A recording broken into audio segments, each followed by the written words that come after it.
and I will live for love.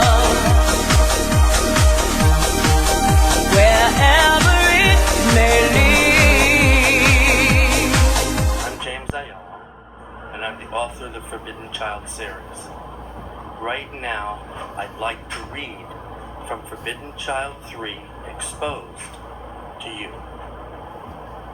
Starting at chapter 29. After the debate, Jimmy and Pierre took Taylor home to bed as Michael, Barbara, Frank, Tom, and I headed to the Poughkeepsie Radisson for our end-of-campaign trail celebration party. At the party, I gave a quick pep talk, after which I thanked everyone for a job well done. Then I said, "Now please go have a wonderful time, my friends, because the party is on me." After about an hour, Michael and I said our goodbyes and headed home.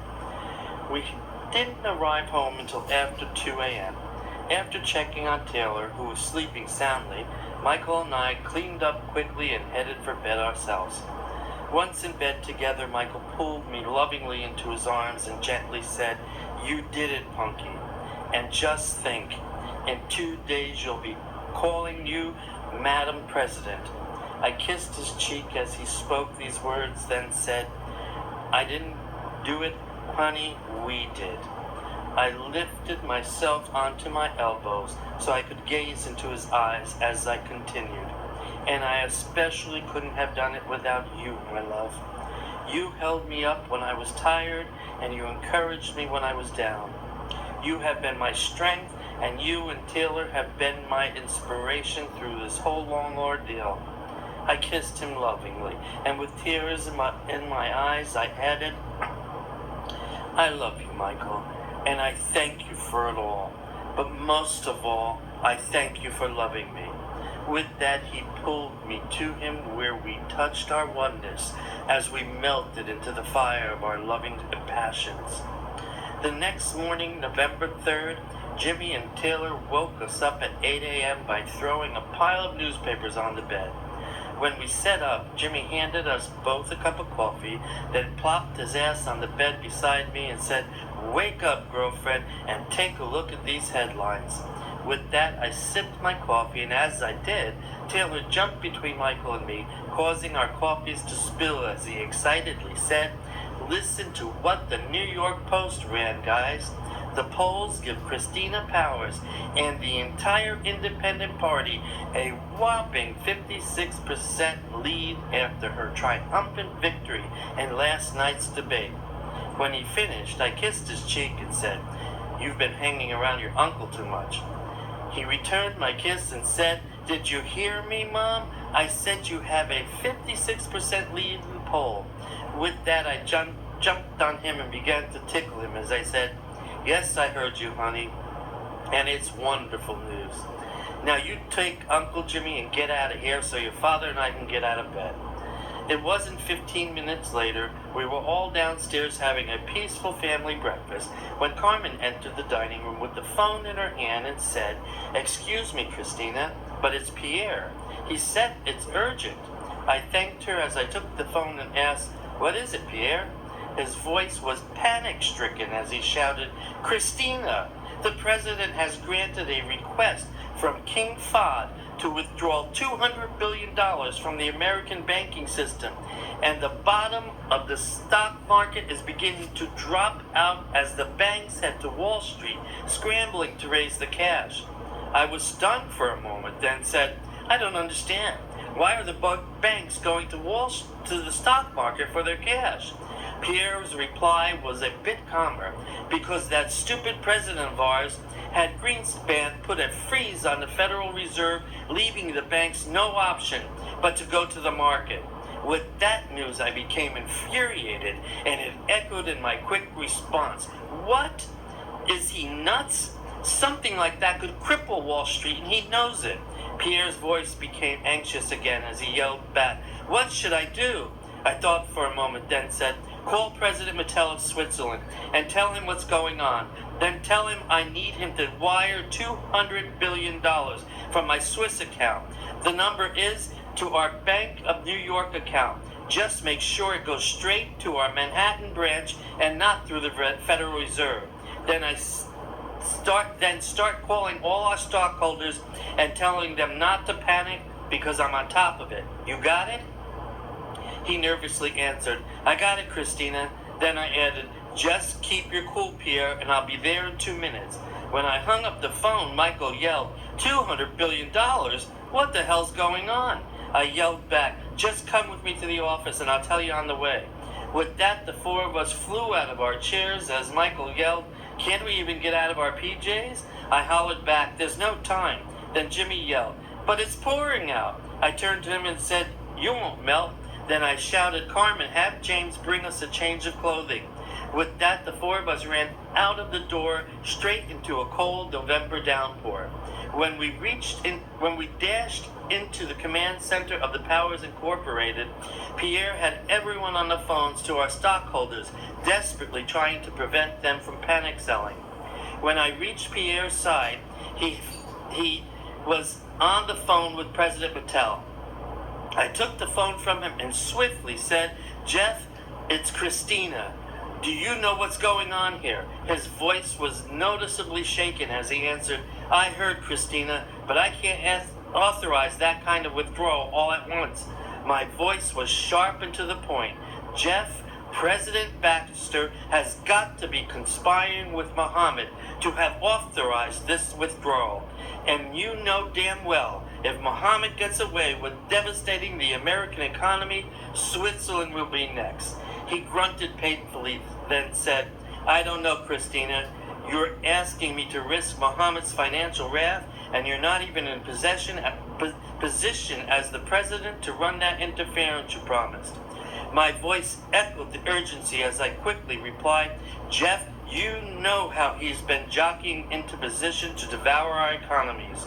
He's just jumped the gun because he knows I'll stop him once I'm president.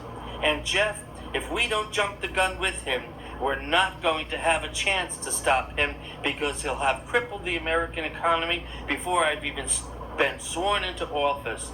He grunted again, then said, "All right, Christina, I'll start the transfer right now. You can hope you can handle him once he finds out."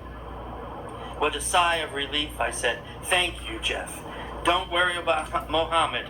He's not in a good enough position to try to take this any further right now." With that, I hung up the phone, and right on the spot, I started to change my clothes as fast and inconspicuously as I could. Then I called Marty Flynn, the president of the American Stock Exchange, and said, "Marty, it's Christina Powers. I want you to inform the floor I'll be covering the withdrawal in 10 minutes with a $200 billion deposit." When I finished with Marty, I turned to Ann Markle, my assistant vice president, and said, "Ann, turn on the big screen TV. I want to see what's happening with the stock exchange." When the TV was turned on, we caught Dan Rather in mid-sentence excitedly saying, "And as Greenspan, the head of the Federal Reserve, continues to deny the banks access to over $900 billion cash, the Dow Jones has just dropped another 60 points. America, this is looking more like a Black Friday than an election Monday, as the American banking system struggles to raise the cash for King Mohammed's $200 billion withdrawal." Then he put his hand to his ear monitor as he began to shake his head with disbelief and said, "Hold on, folks. We've just received word that Christina Powers has transferred $200 billion cash from a Swiss account into the Manhattan branch of the Bank of New York. And as soon as news of Christina Powers' incredible bailout of the American banking system hits the floor of the stock exchange, people are beginning to cheer as the stocks begin the fastest rebound Wall Street has ever seen. This is unbelievable. Christina Powers has just prevented a Wall Street nightmare with one hell of a swift response." With that announcement, everyone in the room, including myself, began to cheer. And as we cheered, I noticed that Dan went to correspondent Ken Carpenter in Washington. I couldn't hear what he was saying, but when the cameras came back to Dan, he looked as if he had just seen a ghost, as he yelled out, "Everybody, be quiet, something's up."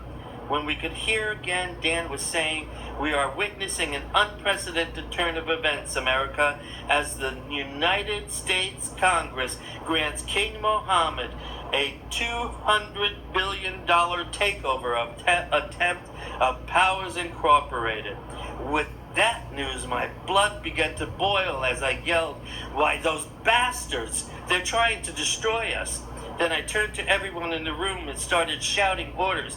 "And get everyone on the line to our foreign accounts and start transferring our cash holdings to our American accounts now. And for God's sakes, tell them not to let one penny go through the Federal Reserve.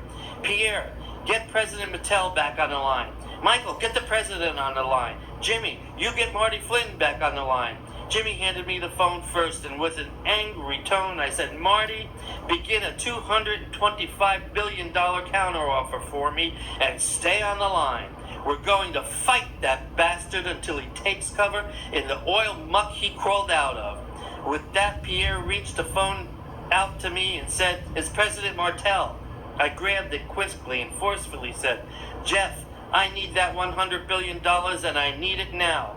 All I could hear was, so I yelled, "Jeff, did you hear me?" Finally, he nervously replied, "I heard you, Christina, but I can't do it." I snapped back, "What do you mean you can't do it? Don't you know what's going on here?" I could hear the stress in his voice as he snapped back his reply. "Yes, damn it, I know what's happening, but I can't help you now. Mohammed just pulled $500 billion cash out of our reserves." That punch nearly took my breath away as I shouted, "And you let him?" He shouted back, "I had no choice. He was going to cut off our oil supply immediately if I didn't." I sighed in anguish as I said, "You just slit our throats, Jeff." With disgust in my voice, I added, "I have to go," and I hung up. My heart began to pound so hard I thought my head was going to burst. Then I buried my face into my hands, and when I looked up, all I could see were the frightened faces of those I loved counting on me. So I took a deep breath and shouted, "Damn him! We're not licked yet, guys. Pierre, get Al Greenspan from the Federal Reserve on the line pronto. Michael, where's the damn president?" Michael shouted, "I'm on hold." I shouted, "Ann, get Tom Davies on the phone. Tell him to publicly declare this takeover attempt illegal and appeal to Congress to overturn its approval."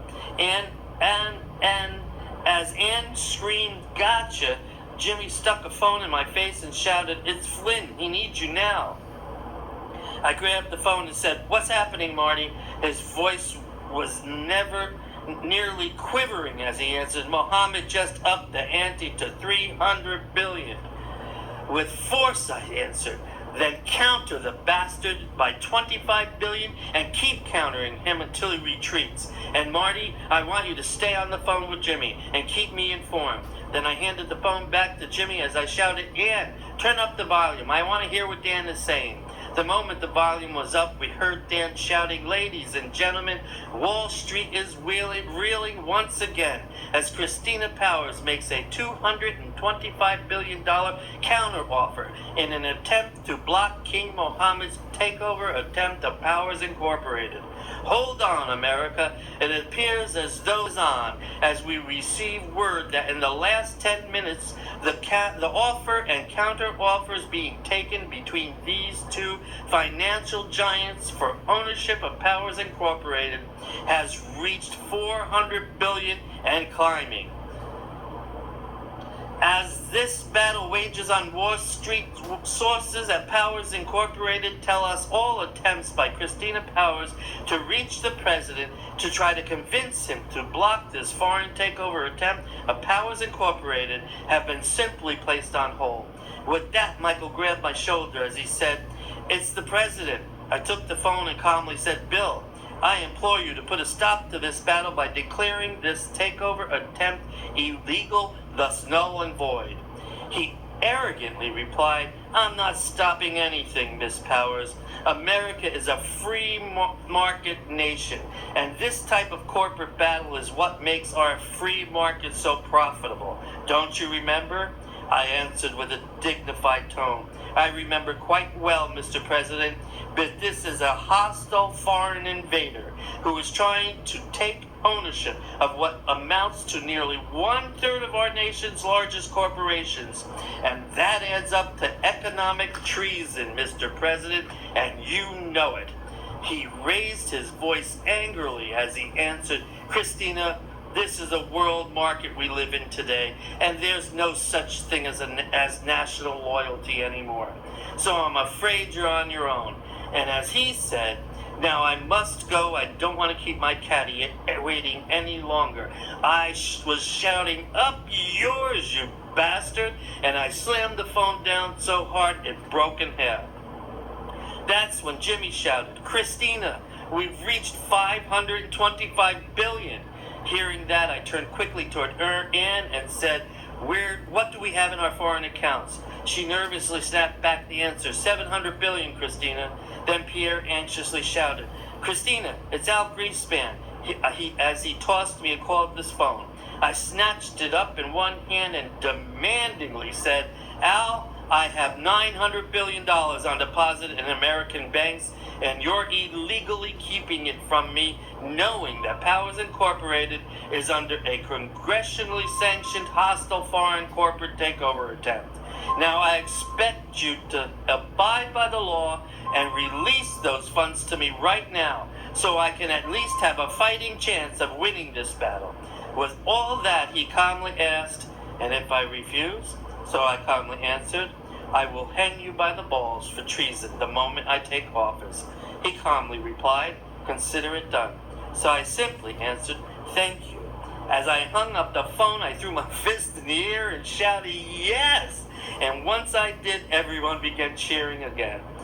When everyone stopped cheering, we became fixed to the TV screen to hear Dan saying, as soon as the word hit Wall Street, Al Greenspan released the hold on the Federal Reserve, allowing Christina Powers access to nearly $900 billion Powers Incorporated has on deposit.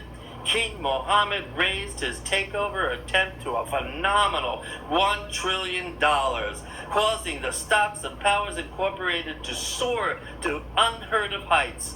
As Wall Street waits for a counteroffer by Christina, the panic selling that's taking place on the floor has sent the stock market across the board, plummeting into a spiraling nosedive. Now the question everyone is asking is, will the American economy survive what's being called the Battle of the Giants? I turned to Frank and shouted, Frank, get President Putin on the line now. As soon as President Putin was on the line, I said, Nikolai, I know you know what's happening here, and I need you to transfer the $300 billion I deposited into your nation's banks into my account now, and I'll get it back to you as soon as this is over. He calmly replied, I can't do that, Christina. What do you mean you can't do that? If we lose Powers Incorporated, we will all be at his mercy. He started to laugh at me sadistically, then said, well, now you know how the big boys play, you stupid bitch. I could almost feel flames shooting from my face and my eyes as I shouted, you prick! No one double-crosses me and gets away with it. I'll be after you next, you bastard. Then I threw the phone across the room and it shattered all over the floor. With that, my heart lodged in my throat, and as I swallowed it, Jimmy stuck a phone in my face and said, it's Flynn. I took the phone to hear Marty screaming, Christina, it's $1 trillion. What the fuck do you want me to do? My mouth was so dry I was choking on my words as I answered, counter, Marty, and keep countering. That is until we've reached another $600 billion. If that happens, get back on the line with Jimmy, and I'll tell you what to do next. When I handed the phone back to Jimmy, he grabbed my hand and with a look of desperation said, that's everything we have, Christina. All of it. I squeezed his hand reassuringly and answered, I know, Jimmy, But we can't let him win. From out of the blue, Pierre said, "No, it's not." I turned to him and, "What do you mean?" He smiled as he answered, "There is still $600 billion in our employee pension accounts." With that, Ann said, "We can't touch that. It's illegal." I looked at her and asked, "Who's heading our union negotiation team?" She answered quickly, "Joe Aiello." I smiled and said, "Great. Get him on the line for me." Then I turned to everyone in the room and shouted, "Get on the phone right now, guys. I want every employee we have to stop working and stop watching Dan's report. I want them to see for themselves the battle we're in before I ask them to commit their pensions to the fight." Turning to Michael, I added, "Get a phone link to every business we have, and then have them get ready to patch me in on their intercom systems. I need to address every employee personally." Just then I gazed over quickly to see Taylor nervously fidgeting with some papers as he sat at the swivel captain's chair 3 feet from me at the head of the command center. When he caught my glance, he smiled warmly and then motioned with his lips to silently say, "I love you, Mom." I immediately placed my arms around his shoulders as I knelt at his side and whispered in his ear, "I love you too, Punky Doodle. And are you all right?" He slanted his head toward me and gazed deeply into my eyes. "I'm scared, Mom." I squeezed him tenderly and confidently said, "Don't worry, baby. We're going to get through this just fine." As I held my baby reassuringly, I heard Ann saying, "Excuse me, Christina, but I have Joe on the line." I kissed Taylor's cheek and said, "Say a little prayer for us, okay?" I kissed him again and continued, "I love you, baby, but I have to go back to work now. Just remember, Daddy and I are right here if you need us." He smiled as he nodded his head and said, I'm all right, Mom." When I stood up, I thanked Ann and asked, "Did you brief him on our situation?" She nodded yes. So when I took the phone, I simply said, "Joe, I need you to set up a telelink with the heads of all our unions for me. I need them in 10 minutes. Now I'm giving you back to Ann. I want you to keep this line open." And then I added, "Are you going to be able to handle this for me, Joe?" With a tone of unequivocal confidence, he answered, "I'll be talking with you in 10 minutes, Christina." I replied, "Great, Joe. I'll be waiting." When I handed the phone back to Ann, Michael's secretary, Lucille, came up to me and nervously said, "Christina, there has got to be 100,000 reporters standing around the building, and they're all screaming for a comment from you." I patted her shoulder reassuringly and said, "Tell them I'm busy." Then Michael yelled, "It's ready, Christina. Our employees are watching Dan's report, and the intercom system is set up so they can all hear you." I turned to Ann and said, "Is Joe ready?" All she could do was nervously nod her head no. Just then, Tyler yelled out into the chaotic pace of the room, "Mom, they're flashing a red emergency bulletin across the screen." All eyes and ears hit the TV to hear Dan saying, "America, we've just learned that Congress has denied the petition made by attorneys from Powers Incorporated to declare King Mohammed's takeover attempt of Powers Incorporated illegal and order it null and void." Beginning to shake his head, he added, "Hold on, folks, we're getting more. It seems events are catapulting out of control so rapidly in this volatile battle, we can hardly report it fast enough."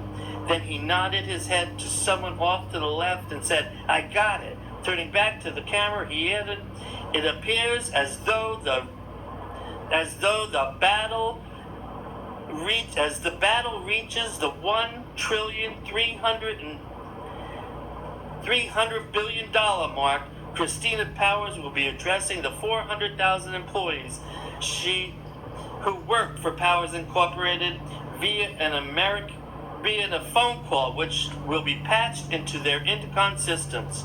When she does, we will be airing it live." That's when Ann said, "Christina, it's Joe." I calmly reached for the phone and cleared my voice. "Are you ready for me, Joe?" He confidently replied, "Go ahead, Christina. Everyone can hear you." I took a deep breath, swallowed hard, and abruptly said, Good morning. This is Christina Powers, President of Powers Incorporated and your employer. By now, I'm sure you're all aware we have been battling a hostile foreign corporate takeover attempt of Powers Incorporated by King Mohammed Fahd of Saudi Arabia. This battle has only been raging 49 minutes, and we've already reached $1,300,000,000,000. That figure alone can only tell us one thing. Mohammed wants to own nearly 1/3 of America's industries, which breaks down to your jobs as well as mine, and he wants it bad. But I promise you, as long as I have the ability to fight him, he won't get it. Now, I don't know how long this battle will continue, but I do know if we lose it, Powers Incorporated, as it is known today, will be bankrupt, and Mohammed will have taken control of what will become the wealthiest and most powerful corporation on the face of the earth, because whoever wins takes the whole pot, which adds up to the money and the corporation. The reason I brought this to your attention is to ask you to join me in this battle to save our families' livelihoods and keep ownership of Powers Incorporated in American hands by allowing me to use the $600 billion which belongs to you, the employees of Powers Incorporated, in your pension plans as a little insurance policy in our battle to block this hostile foreign takeover attempt. I know what I'm asking is a lot, but I hope you can see what's really at stake. Now, due to the urgency of the situation, I'm going to ask you all to decide for yourselves whether I may access those funds or not by holding an on-the-spot vote. I need your answers as soon as possible. Thank you. When I turned back to the TV to hear Dan saying, "You heard it, America. This is a high-stakes battle," and with the stakes rising, Christina turns to her employees, as she puts it, a little insurance policy. As of this minute, the battle stands with Christina Powers' offer of $1,425,000,000,000. Now, we're going to be switching over to Ken Carpenter in Washington, where top church leaders, along with thousands of citizens, are gathered outside the White House demanding the president order a stop to this madness. That's when Ann handed me a phone and said, "It's Joe Aiello." I took another deep breath as I grabbed the phone and said, "What kind of news do you have for me, Joe?" He shouted his answer, "You got it unanimously." With tears welling in my eyes, I shouted back, "God bless you, Joe." Then I shouted to everyone in the room, "They're with us," which caused everyone to let out a cheer that sounded more like a sigh of relief. When we stopped cheering, it was back to the TV and Dan, who was excitedly saying, "America, it's been nearly 10 minutes and Wall Street has still not received a counter offer from King Fahd. And as far as we know, Christina Powers has not had a reply from the employees of Powers Incorporated either." His eyes lit up as he continued, "Hold on a minute, folks. We've just learned that Marty Flynn, the president of American Stock Exchange, is about to make a public announcement. Right now, we're going live to Wall Street and our correspondent, Dorothy DeGuida. Dorothy, can you give us a clue as to what Marty may be announcing?" The camera went to the stock exchange balcony and Dorothy, who said, "Dan, I'm sure he wants to calm the market as quickly as possible. I'm also sure he's hoping the fact that 15 minutes have passed without a counteroffer by King Fahd will help him do just that." Then Dan asked, "What's the mood on the floor, Dorothy?" She simply said, "I can only describe it as panic, Dan. Take a look for yourself." Then she waved her arms for the camera to span the floor, and as it did, the whole world got to see the havoc and fear this battle was creating on the faces of everyone in that room. As we watched, Dorothy interrupted, "Hold on, he's about to make an address to the floor now." When the camera zoomed to Marty, he straightened his suit jacket and said, "Ladies and gentlemen, I have faxed 3 formal requests to King Fahd asking for his counter offer, and each one has been declined. So it appears that at $1,425,000,000,000, Christina Powers saves the American economy from a devastating blow as she wins her battle to keep controlling interest of Powers Incorporated and remain president of his board of directors. With that, the floor began to cheer. And when they cheered, we all cheered. When we finally calmed down enough to hear Dan again, he was saying, "It's not even noon yet, America, and this has been the most incredible day in the history of the American Stock Exchange, as the woman the world is now calling America's Tiger saves the day." As the news spreads across the country, the market's already showing signs of a possible quick rebound. That news lifted a ton from my heart, and the moment I sighed with a sense of relief, Dan's voice took on an air of shock and urgency as he shouted, "Oh my God, America, we've just learned the United Arab Emirates, China, and Russia have joined King Mohammed in his attempt to take over Powers Incorporated by upping the ante to a whopping $2 trillion.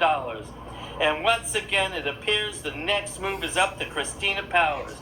But with a ball this size being thrown into her court, the question now is, will she be able to counter this one?" When I heard that, I grabbed for the closest chair as my legs nearly gave out from under me. Then I clenched my breast and with blouse and with my soul in anguish cried out, "Lord Jesus, divine mercy, help us! I don't know what else to do." And as if being struck by a bolt of lightning, it hit me. Then I shook my head in an attempt to slow my thoughts as I quickly turned to Michael and said, "Call a press conference on the front lawn immediately." He looked at me with wondering eyes and replied, "It's still pouring out, honey. I'll call it in the lobby." I grabbed his hand forcefully and said, "It has to be outside." He hugged me tenderly. "I'll go set it up right now." When he left the room, I began to pace the floor in deep thought. Within 5 minutes, Michael opened the door and said, "They're ready for you, baby." I ran my fingers through my hair in an attempt to look like something, as I did, Taylor ran to my side, grabbed my leg, and began to cry. I snatched him up into my arms, held him tightly, and fought back the tears as I gently said, "I love you, baby. Don't cry. No matter what happens, we will be all right. I promise you." Michael flung his arms around us both and confidently said, "Hold on, guys. I know we're going to win this." I kissed them both, and as I handed Taylor to Michael, I caught sight of the teary-eyed faces of everyone in that room. So I stood tall and defiantly said, "There's no way he's going to beat us." When I left that room, there was a spark of hope rekindled in every heart. The moment I exited the front door of Powers Incorporated, the sound of the camera snapping startled me as it overpowered the pounding of the rain. I stopped for a split second to see thousands of people gathered in the cold downpour, breathlessly waiting my response, and I thought, "God, please guide my words." Then I swallowed hard and began to walk across the parking lot toward the open field where the microphones for the press were deliberately set up in front of the towering pine forest which ran along the banks of the majestically beautiful Hudson River. By the time I reached the mics and took my place in front of the cameras with this awesome display of Mother Nature behind me, I looked like a drowning rat. Then I pushed back my wet hair from my face and with all the strength I could muster said, "America, I stand here to tell you this is not just a battle for Powers Incorporated any longer. It has become a battle for America's financial survival. The reason this has become that is because it is a calculated conspiracy to commit financial treason against the American people by our own government leaders, because they know come tomorrow night they will all be ousted.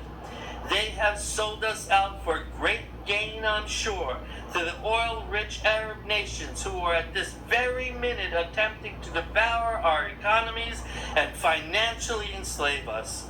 Mohammed is orchestrating all this because he knows with our current financial might, we will break the chain of oil that binds us, and his ability to one day financially rule the world will have been destroyed.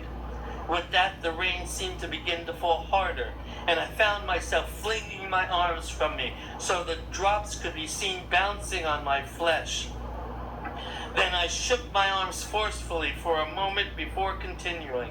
People, do you see this rain? Can you feel it beating on your skin? Well, I pray you can, because they're the tears of the Spirit of God being poured out for all life on this precious Mother Earth of ours. The Spirit is crying because it knows this isn't just a battle between Mohammed and Powers Incorporated for the survival of America. No, this is a battle between good and evil for the survival of the human race. And if we don't stand together right now to defeat this force of evil attacking our nation, then this will become America's darkest hour, and our dreams for a brighter future will be ashes blowing in a toxic wind. This is why I have fought and will continue to fight this battle. But the reason I stand here in the pouring rain right now to plead is to plead with corporate America to join me in this battle to save our nation, because I know without you it cannot be won.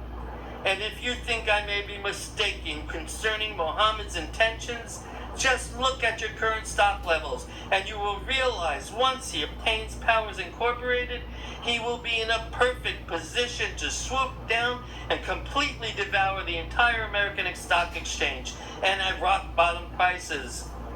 Now, with the blessing of my entire staff, I'm going back inside and I'm gonna fight that bastard until I can fight no longer.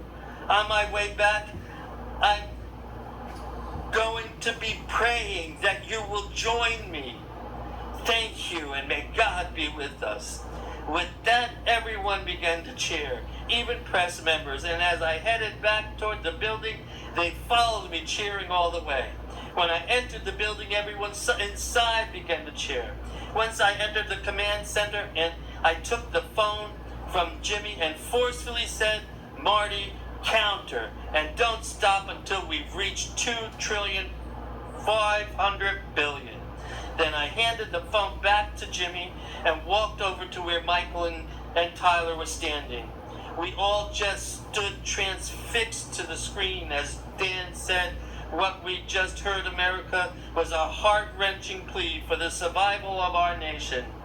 Inside sources tell us that Christina Powers has just countered King Mohammed with an offer of $2,025,000,000,000.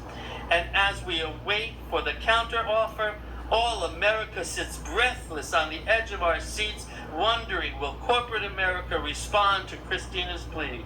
With that, his eyes lit up as he grabbed his headphone and began shouting, hold on, you're going too fast." Then he screamed, "America, Wall Street is rocking again as the Disney Corporation commits $500 billion to the battle. Wait, Universal Studios just matched it. Listen to this, folks. Exxon and Texaco have jointly committed $800 billion. Then, with tears beginning to flow from his eyes, he shouted, "Christina, I know you're watching. Listen to this. American citizens by the thousands are offering to put up their life savings and their homes to join the fight. Hell, I'll give $20 million to myself." Then he wiped the tears from his cheeks and with his sleeve, and with a choking voice said, "God bless you, Christina." With that, we all began to jump up and down, hugging one another as we wildly screamed, "We won! We won!"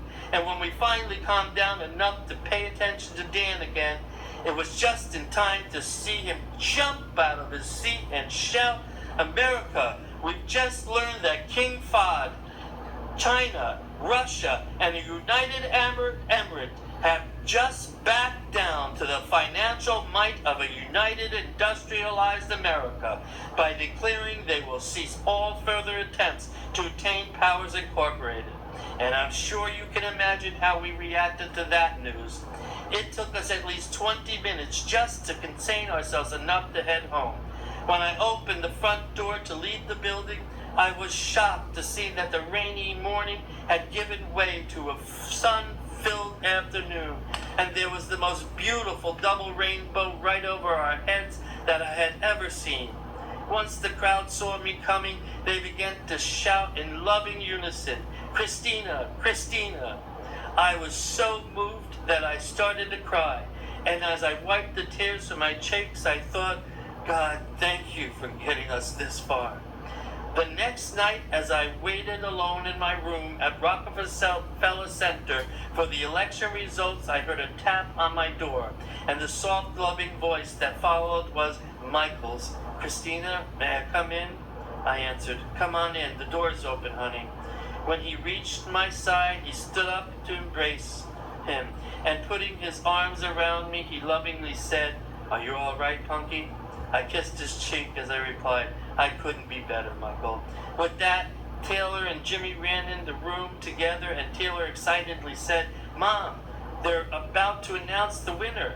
Jimmy flipped on the TV to once again hear Dan Rather, only this time he was saying, "Ladies and gentlemen, it's not even 9 p.m. here in New York yet, and after the largest voter turnout in American history, we can safely say Christina Powers has won her bid for President of the United States of America with an unprecedented 97% of the popular vote, which gives her an across-the-board sweep of the electoral vote. Not only that, but she's taken the entire independent party to Washington with her." We could hear the entire city come alive as they shouted victoriously. Then Dan shouted, "And this news has just brought the house down here at Rockefeller Center, and from the reports we're getting, it's the same scene all over our nation as our citizens take to the streets. As the country celebrates, we here at the Powers in Champaign headquarters will be awaiting for Christina to come down and give her acceptance speech." I clicked off the set, and the minute I did, my personal phone, which was lying on the desk, began to ring. Michael's eyes opened wide as he looked at me and said, "Do you think?" As I reached for the phone, I replied, "I'm sure it is." So I answered by calmly saying, "I'll bet you $2 trillion you're not wearing that smirk on your face now, Mohammed." He screamed with hatred in his voice as he snapped back, "You bitch! You may have won this one, Christina, but I've only begun to fight." I replied with a condescending tone, "I've told you once, Mohammed, and I'm going to tell you again. You haven't seen anything yet.